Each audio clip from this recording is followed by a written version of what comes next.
a British Latino network production. Welcome back to another episode of the British Latino Network podcast.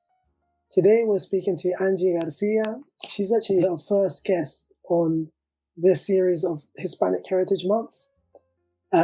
It's a pleasure to have Angee with us today, and I'm very happy to be able to talk to her about her journey, her background, and her plans for the future. Angee, how are you doing? Hello, Diego. I'm really good, thank you. Thank you for having me on your podcast. It's definitely a pleasure, and it is something that I've been following for a while since you launched earlier this year. So I'm excited to kick off Hispanic Heritage Month here in the UK. No, thank you. Thank you for agreeing to come on. It really is a pleasure to have you on, to be able to talk to you about you and your journey. And we're going to be doing it in honor of Hispanic Heritage Month, the UK's rendition. In this case, we've obviously got a massive Latin American population in the UK.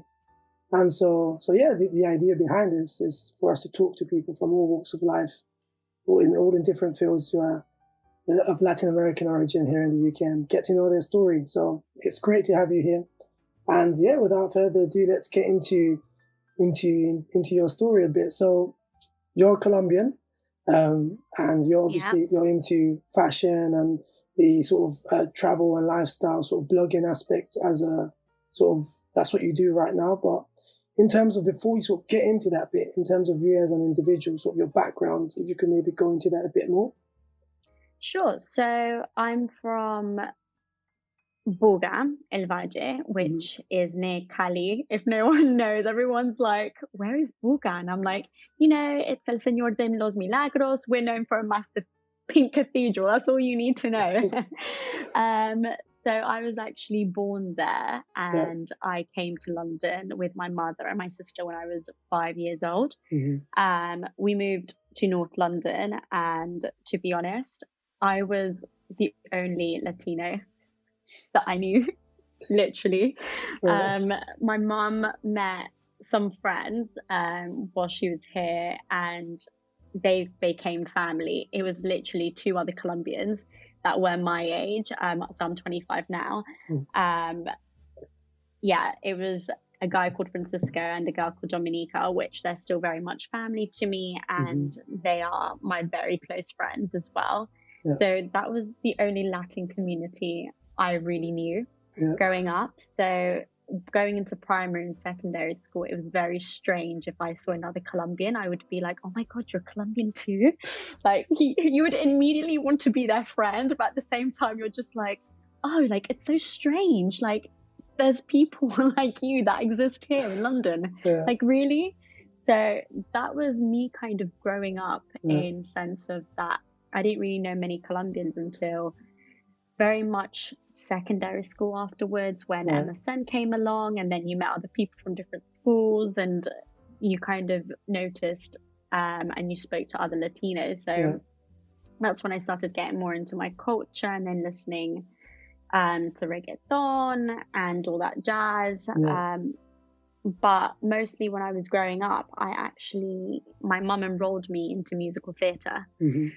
I went to Sylvia Young Theatre School part-time, so most of my life I was very much dedicated into practicing the arts of acting, singing and dancing. So my mum very much enrolled me in extracurriculum like ballet, tap, piano, and then on Saturdays I would spend practically the whole day at Sylvia Young, and that is the route I wanted to go to all my life. I didn't really know any other big Latino influences apart from Shakira and Jennifer Lopez, or any Latino actresses that I could look up to. So what I did, I was like, well, I want to be one of the first Latin actresses, before I obviously became then aware of there are so many out there.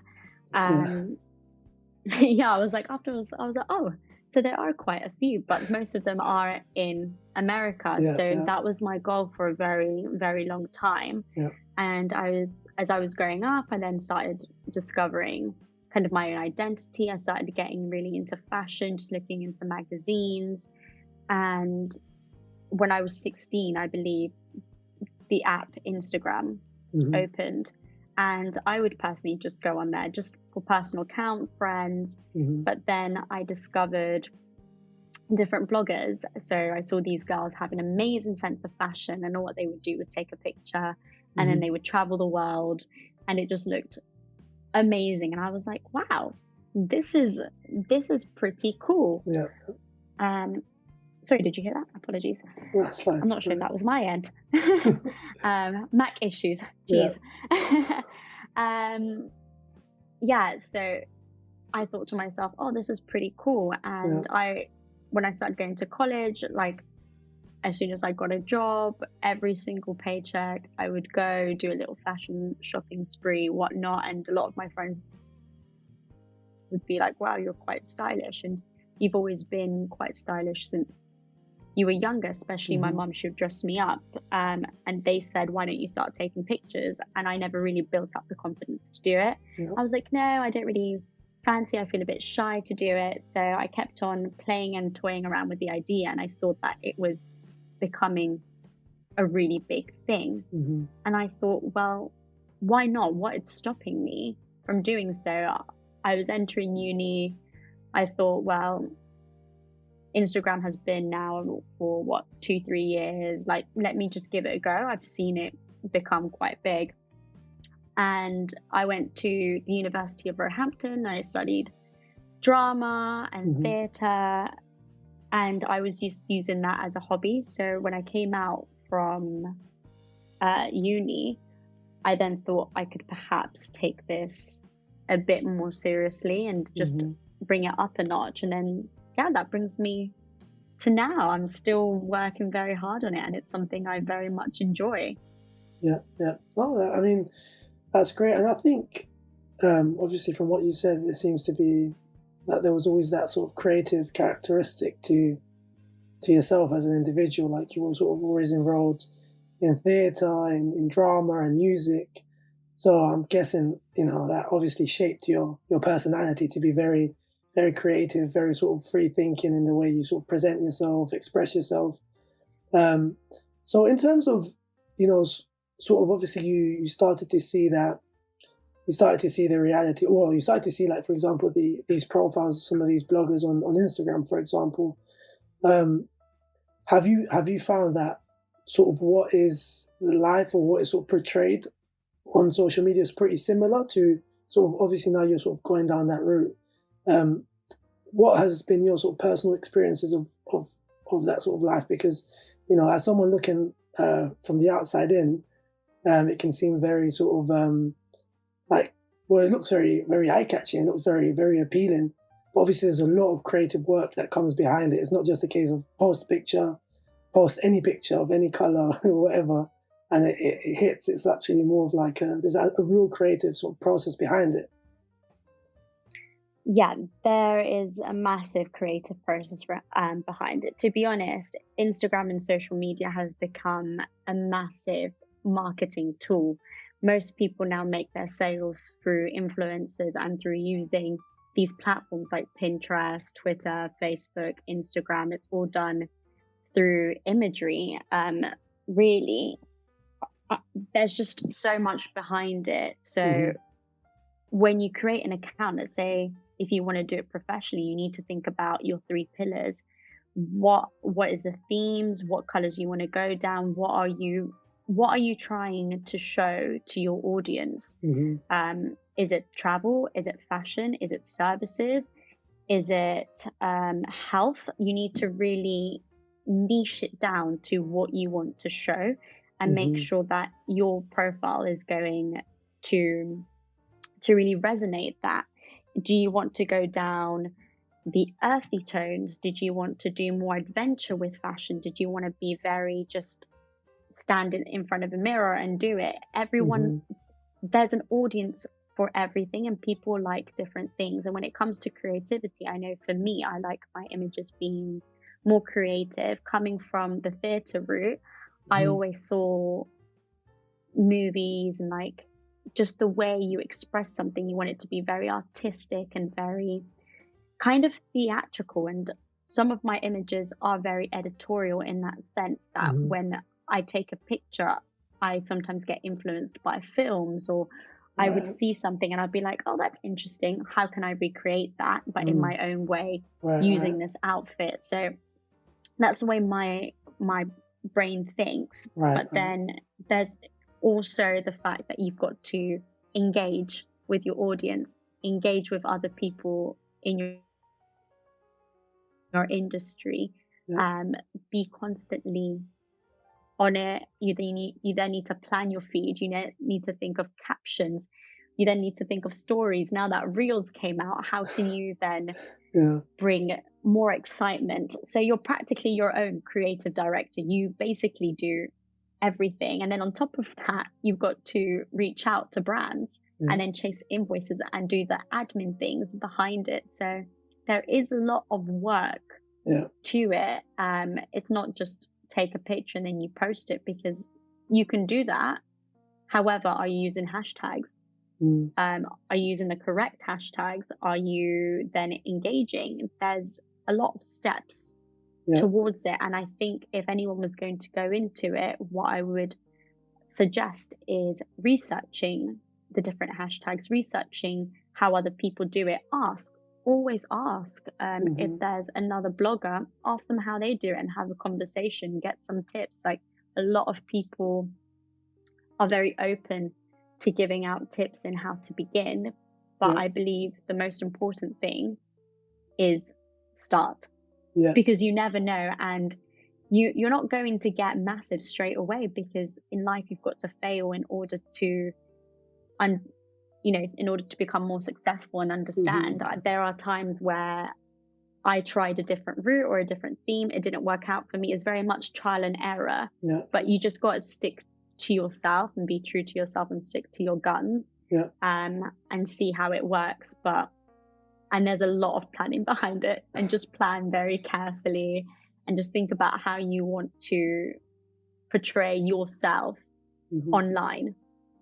So, I mean, there's definitely a massive, like, pretty much in sort of like in a nutshell, the image that is posted, right, on the feed is like the end product of lots of hours of planning and research and sort of all of this creative process. So it's not really just a case of, like you said, it's not a case of just taking a photo and then bang, it's on the feed. And then, it's actually, there's a lot to it.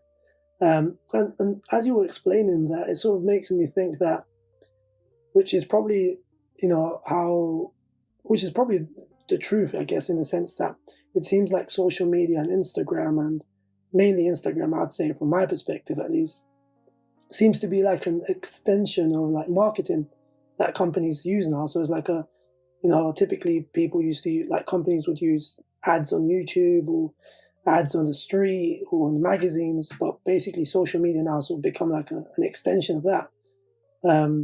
So, I mean, when you look at it through that lens, then of course, there's a lot of things that you sort of need to consider. And more so if you're sort of an independent person who's doing this, and, there's a lot of planning, because I mean, if you think about it from someone who works in marketing, for example, they're not just going to put something out just by putting something out. They're actually going to have to properly research and properly put in the hours to create this final piece which will appeal to people. So in that sense, it's pretty similar to what you're saying, right? Yeah, pretty much, because you have to think about location, what you're going to wear. You need to think about how you want to promote it. How do you want that image to come across? Or even if you're doing a partnership with a brand and they're actually paying you and they send you a brief, is what you're doing, is it matching to that brief? And also, is that brief sticking true to yourself? Because obviously people are following you for a certain reason, whether you're chatty, whether you're super editorial, whether you bring an edgy piece to the feed. It needs to match. It would be very random, let's say, if someone that, let's say it's super hipster,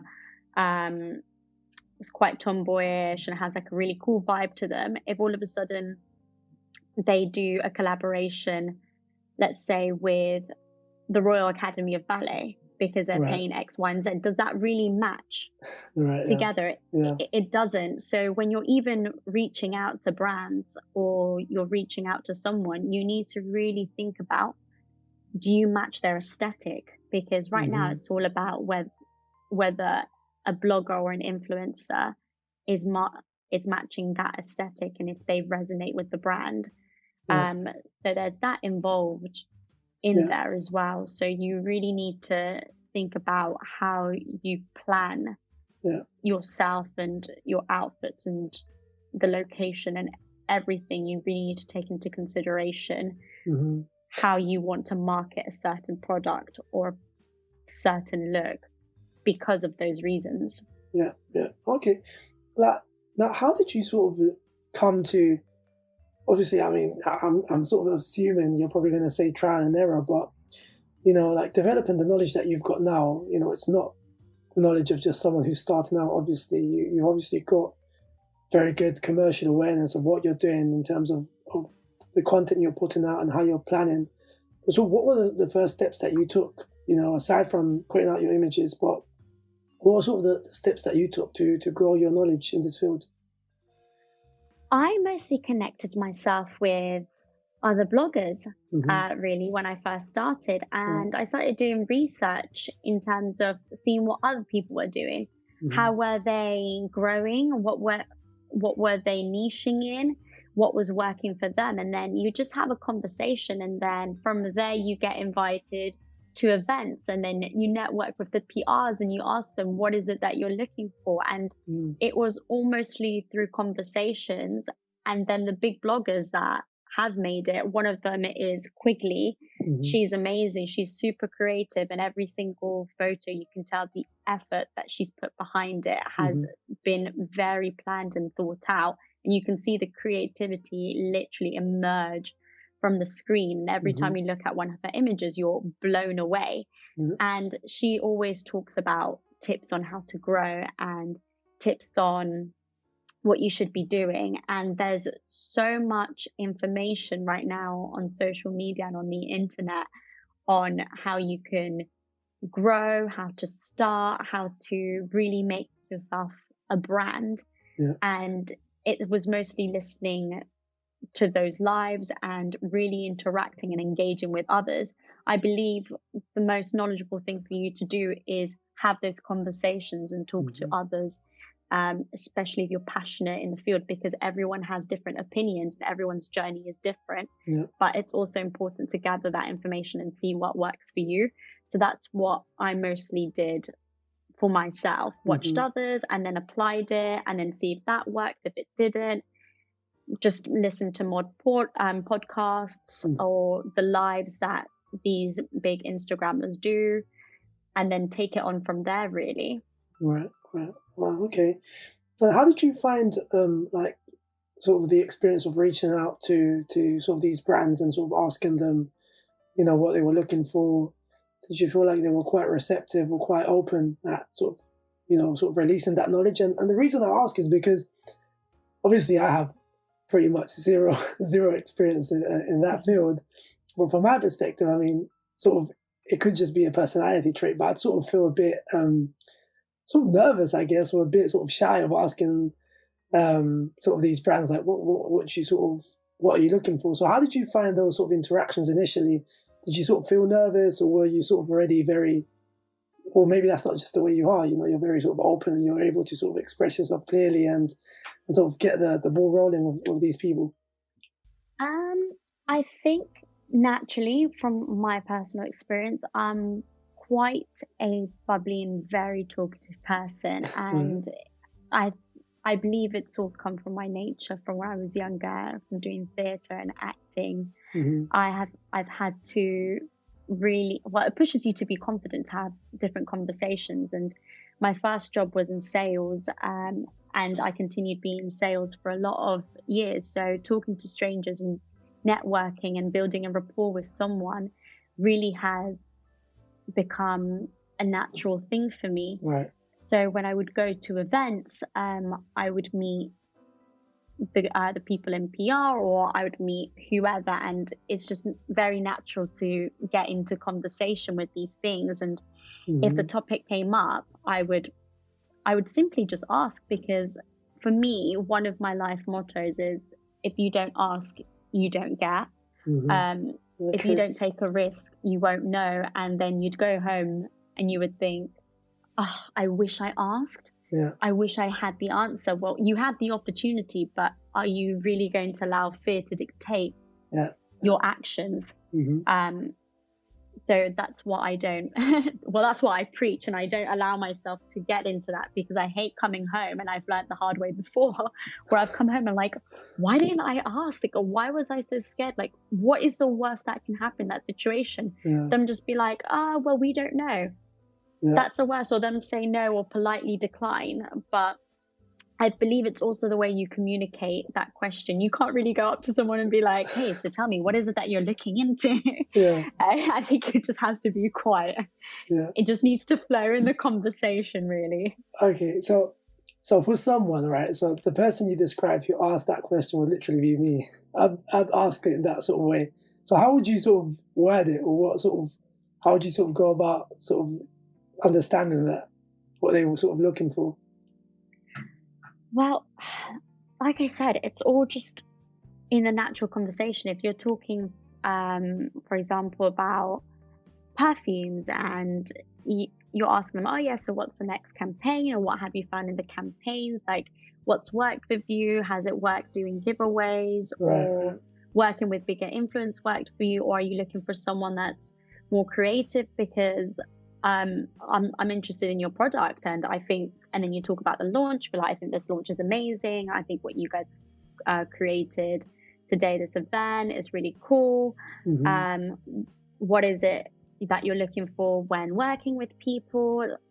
It just comes very natural, not like an interview, but it's more of just a conversation flow. Because ideally, if you go to an event, it's networking and it's business, and you want to find out how you can grow with this brand. At the end of the day, they've invited you because they want you there, and they want to get to know you, and they like your work. So if they like your work, you're already winning.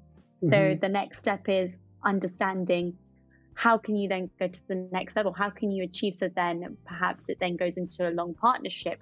How can you guys connect and then bring the brand further and emerge your creativity with what they're looking for? It's just understanding whether you are the right fit for them at the end of the day, or whether they are, actually, no, let me rephrase that, whether they are the right fit for you and your brand. Right. Okay. Yeah, no, true, definitely. Okay, no, I mean, there's definitely a lot of sort of like commercial aspect to it, right? So like a business aspect to it. You know, you sort of have to be business savvy in that sense, in sort of extracting that information and being able to understand what you're looking for, but also what they're looking for in sort of... Exactly. At the end of the day, you are a business, because you are gaining a certain type of income from the posts that you do, especially if you add the ad in front and you've agreed to a paid partnership, and there's a brief and there's a contract you've signed.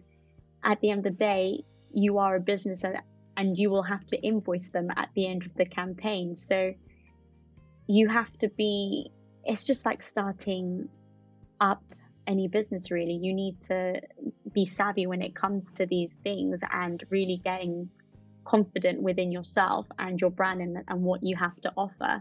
Because a lot of people think, oh yeah, that's just Instagram girls or Instagram guys, like they just do whatever. At the end of the day, I know a lot of my friends, this is their full-time job, and that's how they live from it, and they love it. And I think it's amazing if you're getting paid from doing something that you love, and it brings amazing opportunities like traveling, then going into building, let's say, I know a friend that took out her own brand from that, and getting recognition. And if it leads to doing what you love and your passion, then I don't see why not. No, I mean, I think as sort of social media becomes Well, it's definitely sort of like a main part of our lives, but I think more people are becoming more aware of the opportunities that can sort of be generated from doing sort of travel and style and sort of blogging on Instagram. I think a lot of people are starting to sort of realize and open their eyes to the opportunities that can come out of it. Like you said, it definitely provides the platform for you to build up your personal brand, to build up any other businesses that you may have. Because if you've already got a following and you've got people who are interested in what you do, when you set up a new business or you set up something else, then they're probably going to follow you and support you in that. You're not starting from scratch. So yeah, no, that's definitely something really good. I mean, so in terms of a typical day in the life, for example, so what would that generally consist of in terms of, let's say it's a day where you're going to plan, to sort of shoot some images and get everything ready. What's the typical day in the life like? So what I begin with is, if, for example, I've been sent some items, I would look at how those items are. Are they quite girly? Is it more of a laid back look? Is it more casual? Is it more elegant? I obviously have to take outfits into consideration. Mm-hmm. And then from there, I would look at locations. Right. About where I can shoot, whether I want this to be in a restaurant? Do I want this to be street style? How do I envision myself in that outfit? Mm-hmm. And if I was to wear that outfit, where would I be, and where would I be going realistically? Yeah. And then from there, I'd go on Pinterest and I'd look at some inspiration, or sometimes just depending on the outfit, the inspiration would come straight to me.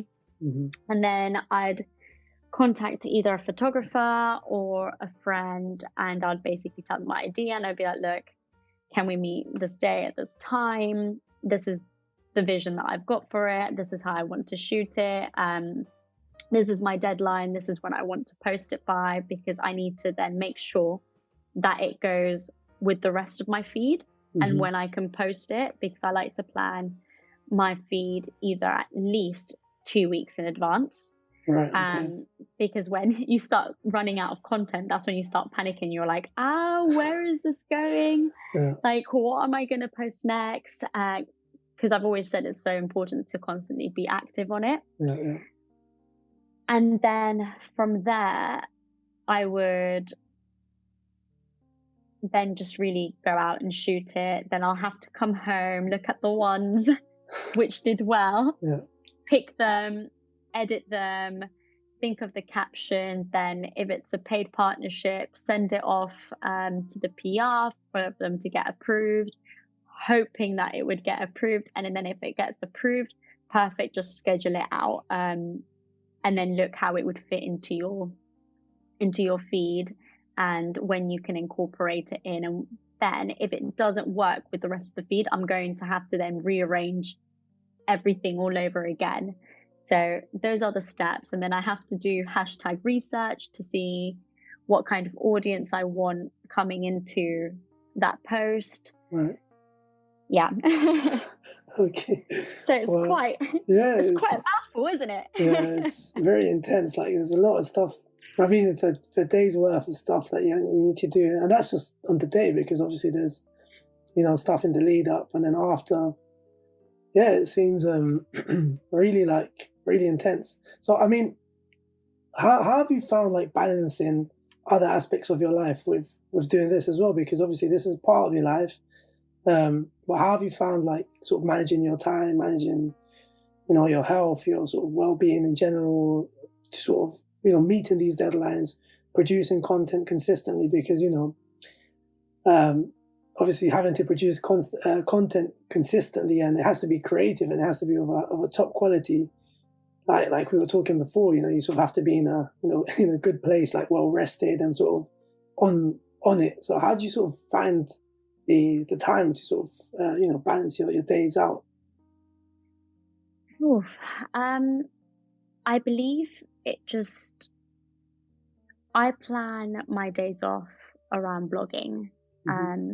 Because I do have another job. I'm a technician at a big technology company, and I work there 4 days a week. Right. So then the 3 days that I do have off, I do plan to meet other bloggers to see if we can shoot, or I'll ask my friends if they can take 20 minutes of their time to help me with this project, and if we can go to the location and then get on with our day. Yeah.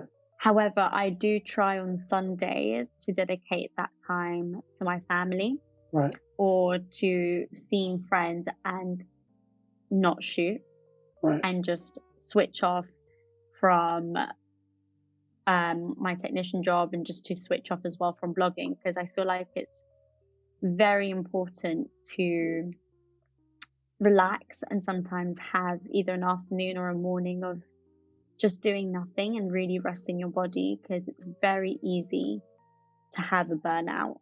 And when you have a burnout, if you think about it, there's no form of creativity going into your head because you're just so exhausted. So if you feel like a partnership is coming up, or you've got a deadline, and you're struggling to really think of a creative idea, that when you go shoot it, you're not going to feel good about yourself. If you don't feel good about yourself in that moment, because at the end of the day, if your face is the brand, you want to make sure that you're putting out the good work. And if you're mentally exhausted and you're just not feeling yourself that day, the content's not going to come out good. And that then reflects on everything and on the feed. And at the end of the day, the whole point is publishing stuff that you genuinely like and enjoy. There's no point of publishing things just for the sake of content. You've got to really enjoy it. So that's why I believe it's super important to at least give a day to yourself to do what you want to do. Just relax and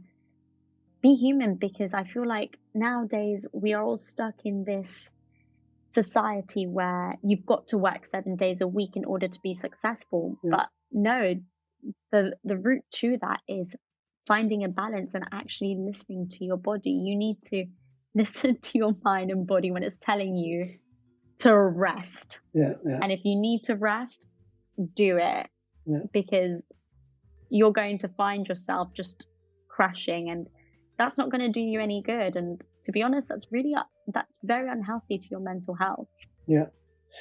How easy do you find it to sort of like disconnect from social media? Because I mean, you know, sometimes just in general, just for the general user who just uses it just for the sake of using it, you know, social media can become quite addictive, or it can become also addictive, and I guess at some point as a product of that sort of consuming.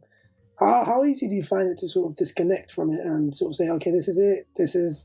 I'm not going to be using social media today or whatever. What sort of boundaries do you have to help you sort of disconnect when you need to? I'd be lying if I said, I'd literally be lying if I said I disconnect myself from social media. Right. That would be the biggest lie of 2020 in reality. That is a challenge that I'm finding extremely hard to do. And thinking about it, it's quite sad. If I do reflection on myself, it's actually quite sad that sometimes I can't switch off from social media, because it's such an automatic thing where not when you wake up, you turn on your phone and you go on social media, but it's a fact that it's only natural when, even if you're around friends that don't do blogging, it's just natural for everyone to just go on Instagram or like Instagram something. I use the app every day. I'm not even going to tell you what my screen time is on it, because I will be so embarrassed. Like, it's only natural for that to happen. Or like if you see something really cool, it's become a millennial thing now. Oh my God, that's really cool. I need to capture it now. And I'm really trying to not do that. That is a challenge that I've set myself, especially on the days where I don't really want to be on my phone as much. If I see something cool, I'm a bit like, oh, as much as I want to be active on my Instagram, and it's so important to be active on it daily and show like your followers and connect with them in certain things, there are times where I would be like, oh no, let me just stay in the moment and just really embrace it. And there was a point where that was actually really challenging, because it takes a lot to say that I was addicted to my phone. Mm-hmm. And I'm not sure if a lot of people can relate with me, whoever's listening to this podcast. If you can, like, it is hard to then just slowly clear it out, because you want to look, it's only natural for us humans to be a tiny bit nosy. Like, everyone loves a bit of chisme, or like seeing, oh, what's that person doing? Like, what's happening research, there? A bit of research. Exactly. Like, we all know how us Latinos are when we're like, did you see that one? See, did you see that party? Did you go? Oh, I didn't even know about it. Like, you want to be up to date with that stuff. But in reality, switching off is hard. So what I've done is I bought myself, I started during lockdown, this 100 happiness day planner, and where you set yourself challenges, and in the morning you set your main focuses and what you're excited for the day, and you do your to-do list and your schedule. So what I set myself as a goal, that as soon as I wake up, I want to do a 10-minute meditation to clear my head and get my day started, and really start it on a positive note. Then afterwards, I would go on my happiness planner and I would read a quote every morning. And they always have these really nice inspiration quotes, which make you feel like, yes, I can do this. Like, I got the motivation. And I then write my main focus and what I'm excited about, my to-do list and my schedule. And after I've done that, and potentially I've eaten breakfast, sometimes I don't get to the breakfast part without looking at my phone. I then go and I'm like, right, let me just go on my Instagram and post, because I normally post around 8 a.m. every morning, because that's when my what my analytics show is that at 8 a.m. that's when it works perfect for me, and that's when all my followers are active. And that's when I get the most engagement, according to the analytics on my phone. So I try to do it at 8 a.m. So sometimes I make it to breakfast without looking at my phone, and sometimes I don't. So it's still a challenge, you know. I think every single day you need to practice when to disconnect and when to connect to it. So how about you? Do you find it challenging? Yeah, no, definitely. I mean, I think it sort of becomes like a reflex, doesn't it? Like, you're just sitting there and you feel like your neck is slowly moving towards your phone, and then you realize you've got your phone in your hand now, and it's sort of begun. But I think it's hard. Really weird. It is. It is. It does become a reflex. There's been this thing where, like, sometimes I look at my hands after I've been on my phone for quite a bit, and I look at them, I'm like, are they meant to look like this? Is it normal? Or like there's a little dent. If people that use their phones a lot, or are always on it, or their jobs require them using their phones, you would notice the way you rest your pinky finger on your phone, especially if it's at the bottom of it, sometimes it can leave you a little dent after you've used it for a very long time. And I can confirm this because I asked someone else, and I was like, do you have this weird little dent on your pinky finger after using your phone for like a long period of time every single day? And they were like, yeah, I've got this weird little dent. And I'm like, wow, this is literally transformation. Over time, I was like, evolution on the pinky finger. No, I mean, I think it's definitely become, like, even for me, like personally, I find it, I feel like at times I can sort of manage it better, and I can sort of resist it a bit more. But there's times where it just sort of feels like a reflex. It's like a habit. You don't even realize, and you're sort of, you sort of want to look, and then when you realize, you're like, well, there was nothing really to look for anyway, and then you're like, let me just close it, and then 10 minutes after you get an urge, you want to look again. But in my sort of perspective, from my point, it's like I look, and then I'm like, I don't even think this was worth it. And then I sort of go back again, go throughout my day, and then I sort of want to go back and look again. But it is. I've actually, so personally, I use, especially like when I'm doing work or studying or whatever, like I use an app called Forest, which has helped me it sort of blocks out social media from your phone. Nice. So is that like a buffer? So for example, let's say you'll say, okay, I want to set 60 minutes for just doing something non-social media related. Then it doesn't allow you to use social media on your phone. And if it does, basically, it's called forest because as time goes by, if, like a tree basically grows, and then if you sort of use your phone, social media, the tree dies basically. Oh wow, that's quite deep. Yeah, so that's quite deep. Oof. Yeah, so obviously you don't want to kill the tree, so you sort of want to, you want to keep that balance. Yeah, it's like a cute little motivation. Do you use what's it called? I should know this. Screen time. Yeah. But or like you set yourself like a time or like a restriction. Yeah. So I've done that on Instagram, and then it says it will say, "Oh, you've gone past your 25 minutes or 30 minutes," and then I don't really keep to it too much, to be honest. So I'll sort of stop now. It's hard when you know the password. I think it works better with kids when they don't know the password and they're like, "Oh." Yeah. But then when you do know the password, you're like, Yeah. There's no point. This is a contradiction. Yeah, exactly. Yeah. That's literally what it's like. But I'm gonna have to try that forest one. As much as it might kill me a tiny bit, I might have to. Yeah. No, it is. Well, it's helped me, on occasions. But yeah, I mean, okay. So I think we agree, and obviously, I'm assuming most of our listeners will agree that it's definitely quite challenging, I guess, nowadays to sort of lock off from social media entirely. I think TikTok is the worst one at the moment. I think for a lot of people, for those TikTok users out there, it's very easy to go down that rabbit hole because all what you see is just funny videos after funny video. So then you just become addicted to it, and then 1 hour flies and then 2 hour flies, and you're like, oh my God, what's happened? Because as soon as you see a funny video, you then share it in the group chats, and then you have a conversation about it, and you go to find more, and it just turns, don't go down the TikTok rabbit hole, people. Okay, I'll stay clear of that one then. Cool. Okay then, so all right, so there's obviously, there's a lot of sort of rewards that comes with sort of going down the blogging lifestyle sort of route. Obviously, personal satisfaction is a massive one, and like you said, also being compensated for your creativity, also through these campaigns and getting paid. But what would you say is like one of the main things that has sort of that fulfills you when you do this work, like that you feel like, okay, this is like a really like benefit or pro of the thing that I'm doing that really helps me and sort of appeals to me consistently?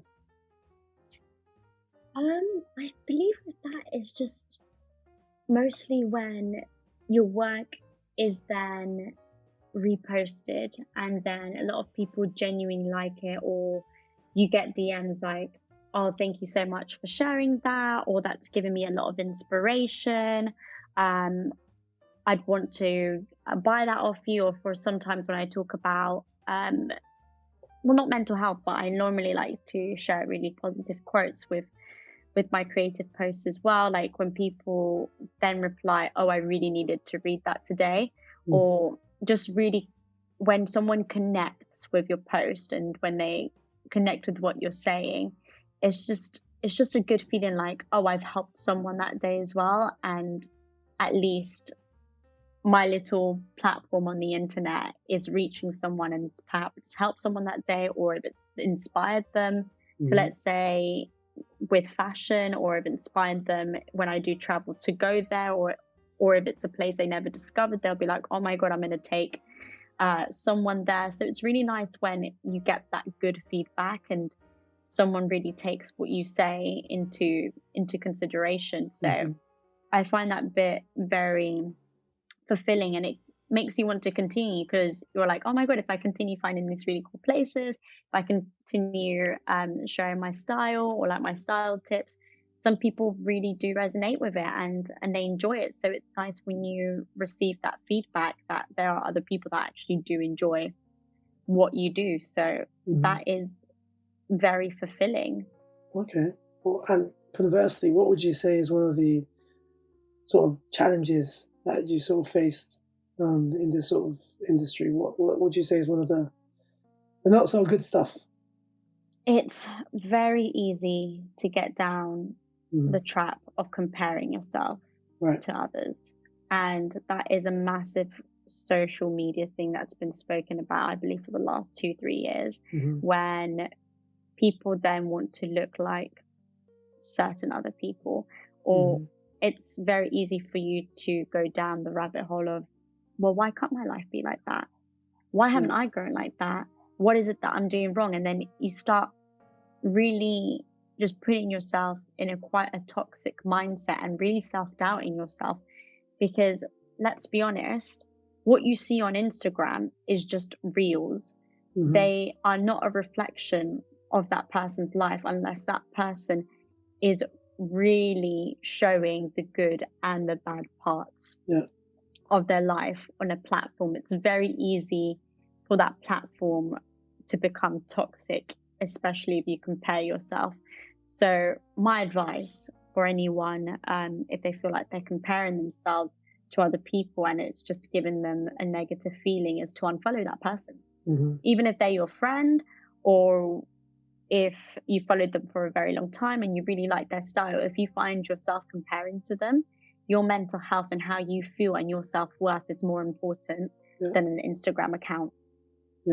And that is a massive challenge at the moment. I know that I've been through there before, and getting out of it took a lot of courage, because there was a point where I was just so stagnant and I wasn't growing, and I was so confused. Why am I not growing? What am I doing wrong? And then I got myself down this comparison route, and it's not healthy at all.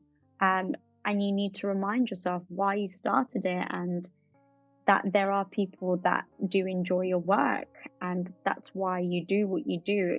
Everyone's different. Nobody is you. You are a unique person. So if anyone was going to start this, if they want to go down the blogging route, whether they want to promote their business on Instagram or anything, my advice is stick to yourself and don't look at what others are doing in the sense of compare yourselves, but understand that you are your own unique person. There is not another you in this world. And just understand that what you see on Instagram is because people decide to show the good parts or what they want to show. Like, you control what is shown and what is not. Like, a lot of people know my Instagram, but they don't actually know how I am as a person, or what I do, or my family, or my personal life. And that's because I like to keep that very private. I like to separate my business from my private life. Of course, so I believe it's very important to do that as well. I think one of the issues with comparison is that it definitely stagnates your own, growth and your own sense of developing yourself as a unique person with your own unique style, your own unique way of expressing yourself. Even, on a personal level. And I think, from the conversations that I've had with people, with friends, and, comparison definitely seems to be something that stagnates growth, and it stops people from getting ahead, from continuing with a dream. Sometimes because of comparison, they can sometimes just quit. They'll say, no, this isn't for me, because I've seen someone else who's doing it and they're growing. But like you said, the idea is, or the key thing is that we're all very, very unique, and we all have our own interests, our own passions, our own experiences, skills. And I think it's more something personally that I like to do is, instead of comparing, is appreciating.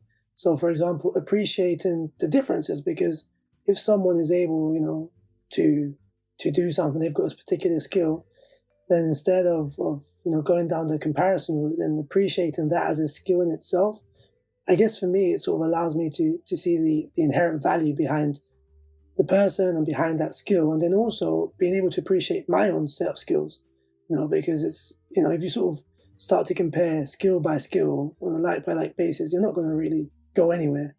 No, exactly. That's a beautiful way to look at it, actually, and a great example. And it's very easy for people to do that in social media when it comes to Instagram. I'm not sure how it's like for males, but I know with us females, it's very easy, especially when it comes to body types. That could be a very sensitive topic when certain people want to look like these models, and you then start comparing how you look, and then physical, and most of the stuff is to do with physical attributes. But the way you look at it in terms of skills as well, that's actually very good advice. To just look at, what skills do you bring, what skills do they bring, and you have to understand that everyone's different. So definitely. Yeah. Cool. Okay, so aside from doing your blogging as well, and aside from also the job as a technician, you've also decided to go down the entrepreneurial sort of route, and starting your own company, or in the process of starting your own company, which is called Socially Sanchez. So I wanted to ask you a bit more about it, and sort of give us a bit of a summary of what it is that you're planning to do with the business. So what it is, it's social media management and creative direction. So there's two bits to it. So one of the services would offer is social media. So help a small brand or an entrepreneur or anyone that really impacts the community in a good, positive way, basically help grow their business through social media. So I would offer content creation, kind of Pinterest 101, Facebook, just basically control their social media to how they want it to be curated. And then the other half is mostly creative direction. So it's very similar to what I do with blogging, when a brand tells me their campaign and I basically follow the brief. But this is more for if, let's say, a brand is launching a product, or if they're releasing a certain kind of theme, how do they want to portray that to their audiences? Do they want it editorial style? Do they want it more laid back? So it's basically creating 3 different mood boards for them and really making their vision come to life. So I would basically help them with reach out for models, location, set, poses, everything. So basically be in charge of the whole campaign and work with them and collaborate with them in that. So I am in the process of launching that, and I'm hopefully the website would be launching end of this month. So keep your eyes peeled for that, and hopefully the Instagram as well will be launching, as I am working on some really exciting projects this month with some clients. So it's very exciting. I can't reveal as much as I want to, but it is in the works. And I've just decided that I enjoy very much working for myself and just being creative and using any visions that I have. So I just like to utilize that and just see how it goes, really. Yeah. I mean, and you're combining your own sort of creative sense, your experience, and sort of mixing them together to sort of provide these services and these sort of consultancy services, I guess, in some ways, sort of advising people how to go about doing what you've done and what you're hoping to do even more with your own personal brand. Exactly. And there's a lot of courses that I've done behind it as well, and a lot of research. And I've been doing social media for 4 or 5 years, even managing my own. And I do manage a CAF's social media as well with my partner, my business partner. So it's very much then just making it. I just thought to myself, well, if I can do this, why don't I offer my services to other people and then just branch it out and take a leap of faith and do my own thing? Because I am a person where I do want to travel as well. I do hope next year, one of my dreams and aspirations is to move to Barcelona for at least 3 months and it's a good choice. Work there.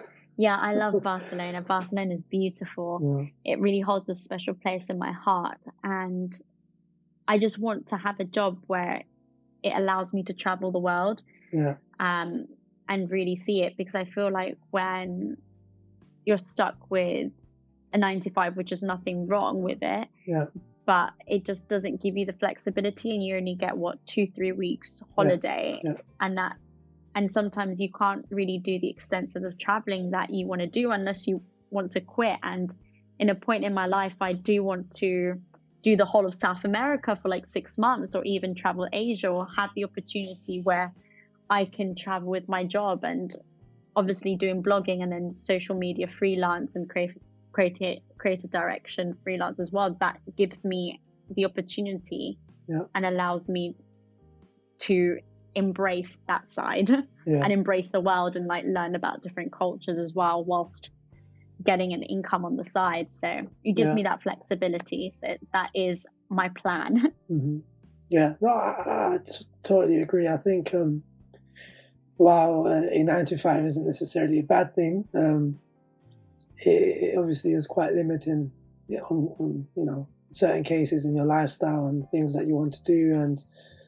And yeah, no, I mean, I think like you, I think it's a personal sort of, well, it's a testament to see also how, if you've got a skill, then try and look at a way how you can monetize it and how you can create a business out of it as well. Because most of us, at some point, we will develop some type of experience, some type of knowledge, which will be very valuable to a potential client. So to all of the listeners out there, think about, have a good think. And, sometimes there can be something that we know, a specific skill, knowledge that you have that you can find a way of monetizing and creating a company. Because ideally, no one really wants to be an employee for the rest of their life. Some do, but the majority want to, be independent in the way they lead a business and the activities that they do and the clients they work with as well.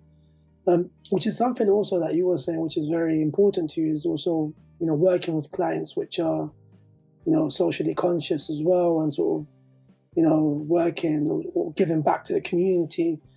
So why is that quite important to you? I just feel like if you start a business or you have a service to offer, I feel like I'm not sure if it's to do with mostly my roots of my family, where my family, we've always been able to give back or do something good for the community, whether that's helping the homeless or growing up, I went to a Roman Catholic school, so it was very much giving back to the church and helping them, or when I go back to Colombia, I try my best to help my community there somehow, or in my town. So I feel like it's very important for us to connect with other humans and make sure when you're working with someone, they just have that, I believe it's just human empathy, or like that, just that human connection with others. And it's just not, you're not doing something for, pardon me, for your own selfish reasons, and it's done to really help others. I've always been really passionate about helping others. So if I'm going to work with with another person and help them build their business, I would love to do it with someone that does yoga. So with yoga, they obviously help with the mental and physical health, or with a service that promotes something good when it comes to the well-being. So anything that makes you feel and other people feel good about themselves. Yeah. Okay. Yeah. Okay. Cool. Yeah, I agree, and I think it is very important to obviously, when you're setting out in a business, to obviously you want to make it financially beneficial, but obviously you also want to give back and support others, those who are less fortunate or not necessarily in a bad position, but there's always ways that you can always give back. So yeah, no, I definitely agree. So entering our final sort of segment of this episode, the theme for this month is going to be Hispanic Heritage Month, and we're going to be talking to people like you who are of Latin American origin, who you've got a very valuable story to share and a nice journey to talk about, to learn about. So for me, I mean, what I want to know also is, like, for example, who would you say growing up for you as as a Latino, inspired you? And sometimes when I ask this question, people automatically say their parents, and that's perfectly fine. So if you do want to say that, you can say that. But obviously, the reason behind it would be very valuable to also know about. So which Latino has inspired me? Yeah. Is if there's nothing who's inspired.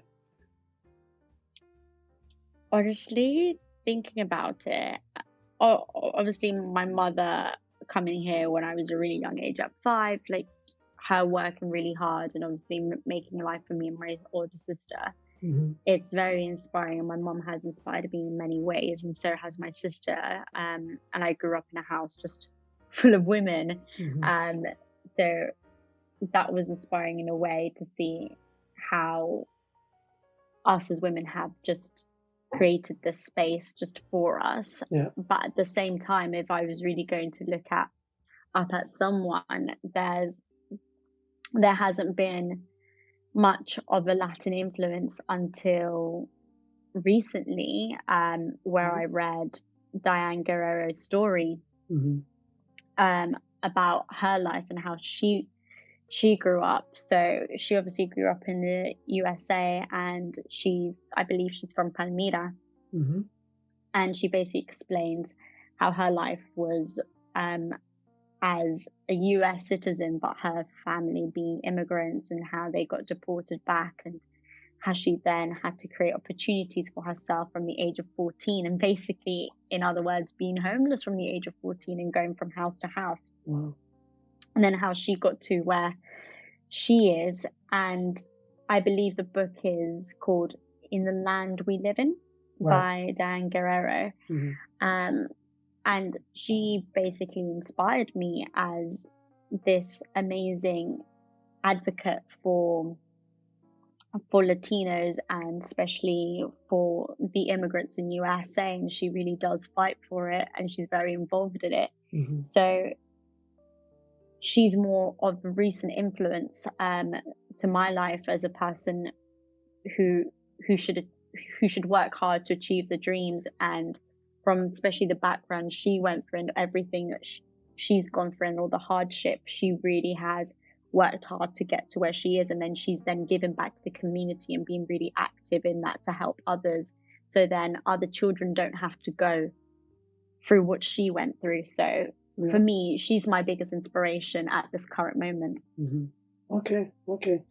All right. And just sort of adding on to that, obviously the majority of our listeners are Latino or Latin American origin.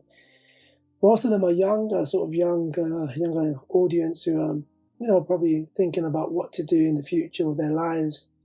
And I think that there's always a lot said in terms of, the barriers that exist in general, for most people, but sometimes it can be even more difficult for minority communities like ours as well, where, I think personally for me, I think one of the biggest disadvantages is lack of knowledge is a big disadvantage. Who to speak to, what to do with my life, how can I do what I want to do with my life, who do I go to?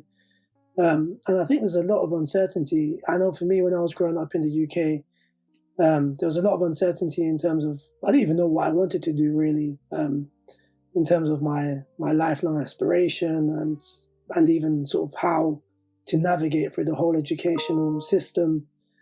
So I think there's a lot of uncertainty in the younger community. So if you had any advice to any upcoming Latinos or Latinas in the UK, or maybe they're already established in their career, so what would be the one piece of advice that you'd be giving them with respect to, growing in their career, or sort of, finding what it is they want to do?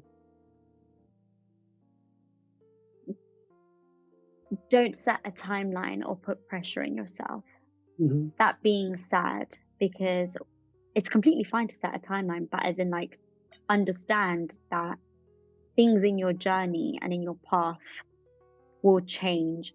Unexpected things will happen. So when you set yourself those expectations, and then those expectations don't go the way you want them to go, it's very easy to go down to that downfall and give up. But understand that your path is very different from others. So don't compare yourself, and really just take every single day as it comes. And I know a lot of people might say, go have a plan and everything. And yes, it's important, but at the same time, it's very important to stay present every single day and in what you do. Because when you're constantly looking at the future, are you really living your life, or are you letting your life live you? And that's very important to keep in mind. So just take every day as it comes. If you're young at the end of the day, you've got how many years ahead of you? Explore, just enjoy the moments and enjoy what you're currently doing. It's very easy to get stuck in the mentality of society that you need to have everything planned out by 30. Yes, some people do and some people don't. But my most important thing is look into yourself. What is it that you're good at? What do you enjoy? Ask yourself, if you had 1 year to live, what is it that you want to do in that year? And what is holding you back? And what is the worst that can happen? Do not let fear drive you into not doing something that you don't want to do, because you don't want to look back and be like, oh, I really wish I'd done that. Like, to be honest, one of the things that I regret, and I know I'm 25 and I'm still young and I could probably go into it, but one of them was not really diving myself into drama school and taking that year out to re-audition and apply to RADA or Mount View, because I was scared of rejection, and personally I didn't like rejection. So I let that fear hold me back into not going into drama school. And if I look back, that is possibly one of the things I do regret. So if I'm really going to give one massive piece of advice, is don't let fear dictate your decisions. No, thank you for that. Thank you. I think sometimes we're closer than we think to reaching our goal. It just takes a bit more persistence, maybe knocking on that extra door, and we're just literally there. Exactly. No, I agree with you. Thank you. Sometimes it's just persistence, and sometimes it's as well just figuring out what you enjoy and what your skills are. Because although sometimes you might have had this dream from when you were young and you're like, this is what I'm going to do and this is what I'm going to be, and when it doesn't work out and you realize, I don't really enjoy that, what's more I can go into? Honestly, it's trial and error. You could learn a skill, and then you realize, oh, I don't quite like that. Oh, let me try something else. We are living in a world where in the digital age, where you've got access to everything. You can have a course at the tip of your fingers. So you can learn a lot of things. So just juggle and just really understand, what is it that you're passionate about? What do you enjoy? And really just see the journey as beautiful, because you're never really going to know everything all at once. We're continuously growing as people and growing in a career way and also in a personal way. So just enjoy the process. Always enjoy the process. Thank you, Angee. I appreciate the advice, and I'm sure that a lot of our listeners will also appreciate it as well. Thank you. So I think we'll close on that note. Thank you so much. Thank you for having me. Thank you so much for coming on, Angee. It's been an absolute pleasure to talk to you, to know more about you and your plans for the future, and also get more insight into the